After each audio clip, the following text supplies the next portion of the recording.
সুখী হতে হলে মানুষের জীবনে ভালোবাসা এক অপরিহার্য উপাদান।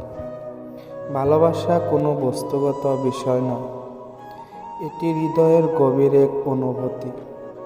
এটি দায়িত্ব, বিশ্বাস, যত্ন এবং আন্তরিকতার সমন্বয়ে গড়ে ওঠে।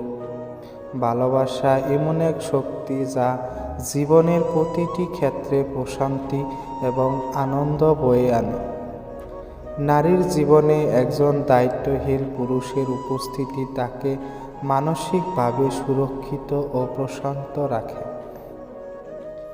একইভাবে একজন পুরুষের জীবনে একজন বিশ্বাসী নারীর উপস্থিতি তাকে আত্মবিশ্বাসী ও দৃঢ় করে তোলে। এ সম্পর্কের মূলে থাকে একে অপরের প্রতি যত্ন এবং সম্মান। একজন নারী যখন ছায়ার মতো পুরুষের পাশে থাকে, তাকে মানসিকভাবে উৎসাহিত করে, তখন পুরুষটির হৃদয় সতেজ হয়ে ওঠে। কাজের প্রতি তার উদ্যম বেড়ে যায়। অন্যদিকে একজন পুরুষ যখন নিজের ঘাম ঝরিয়ে নারীর জন্য জীবন নির্বাহের ব্যবস্থা করে, তাকে সুরক্ষিত রাখে, তখন নারীর মনেও প্রশান্তি নেমে আসে।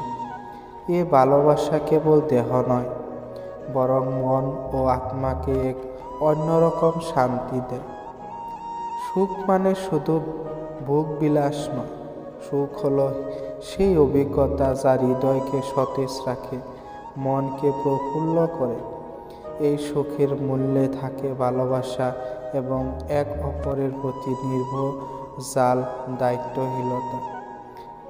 ভালোবাসা সেই পাখির গান যা মনকে বসন্তের মতো শীতল করে।